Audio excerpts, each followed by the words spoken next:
Selamat malam. Berikut ini saya akan mempresentasikan analisis implementasi teori organisasi dalam konteks organisasi modern yang dipresentasikan oleh saya, Flora, mahasiswi Universitas Pelita Bangsa, untuk memenuhi tugas proyek teori organisasi.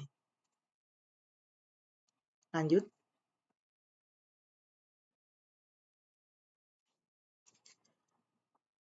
Pendahuluan. PT Yamani Spring Indonesia berdiri sejak tahun 1998. PT Yamani Spring Indonesia memiliki visi untuk membangun perusahaan manufaktur pegas berkualitas tinggi. Bermula dari sebuah pabrik kecil dengan hanya 25 karyawan, PT Yamani Spring Indonesia hanya mensuplai pegas kepada satu pelanggan, yaitu PT Epson Indonesia. Selama dekade pertama, PT Yamani Spring Indonesia berfokus pada penguasaan kualitas produksi dan pengembangan sumber daya manusia.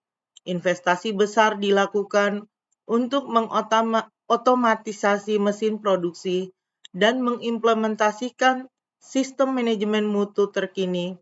Upaya ini membuahkan hasil dengan diperolehnya sertifikasi ISO 9001 pada tahun 2001.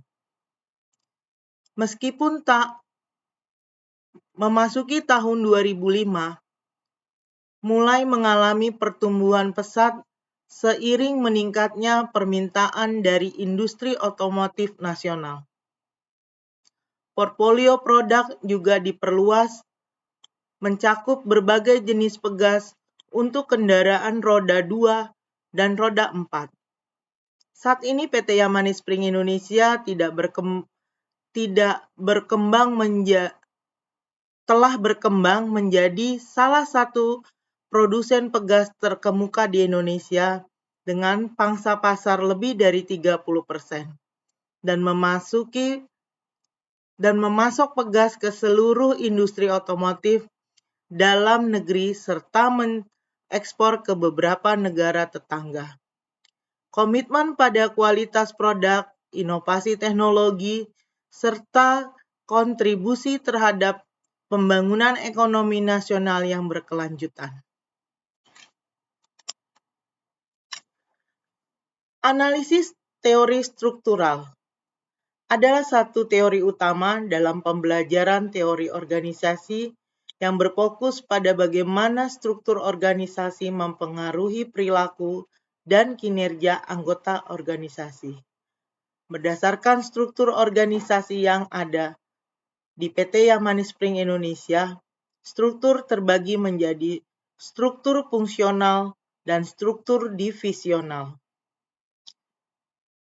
Menggunakan struktur organisasi birokrasi yang pembagian kerja yang jelas, hierarki otoritas, aturan dan regulasi yang formal, serta hubungan impersonal. Teori kontingensi.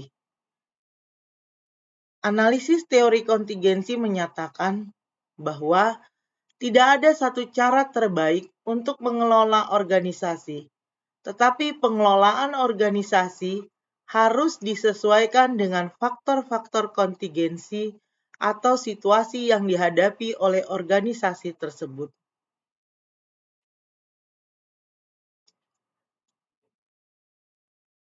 Karena itu, PT Yamani Spring Indonesia melakukan analisis SWOT. Dengan menggunakan analisis SWOT, organisasi dapat mengembangkan strategi yang sesuai dengan situasi yang dihadapi, serta mengoptimalkan kekuatan dan peluang yang dimiliki sambil meminimalkan kelemahan dan ancaman. Fokus pada diferensiasi produk dan penetrasi pasar ekspor, serta melakukan efisiensi biaya dan investasi R&D. Teori manajemen operasional.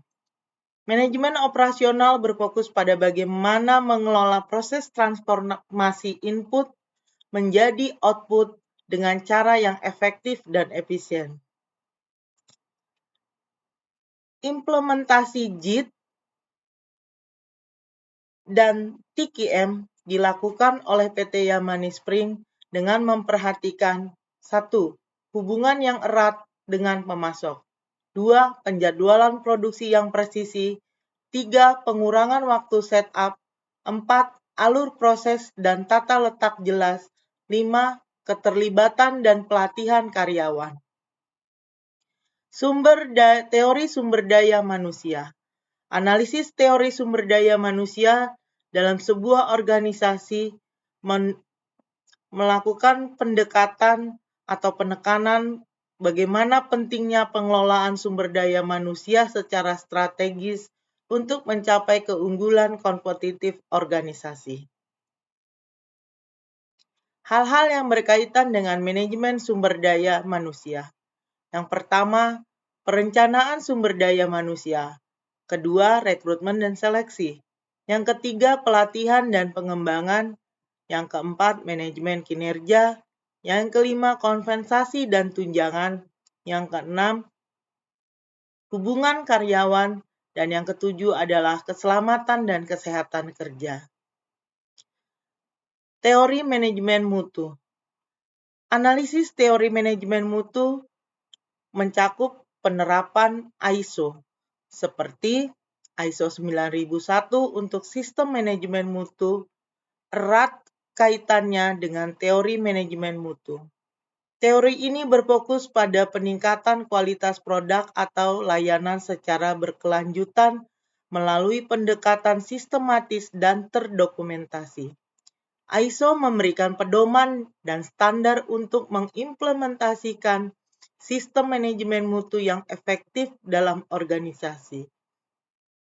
Implementasi ISO yang sukses memerlukan komitmen sumber daya, perencanaan yang matang, pelatihan dokumentasi yang baik, dan upaya perbaikan berkelanjutan.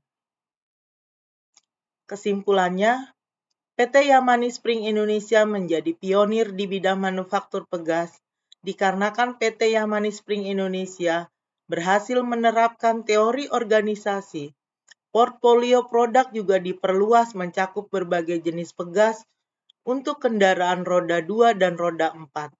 PT Yamani Spring Indonesia telah berkembang menjadi salah satu produsen pegas terkemuka di Indonesia dengan pangsa pasar lebih dari 30% dan memasok pegas ke seluruh industri otomotif dalam negeri serta mengekspor ke beberapa negara tetangga.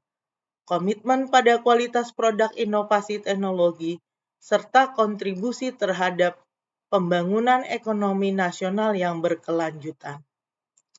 Demikian presentasi saya. Terima kasih.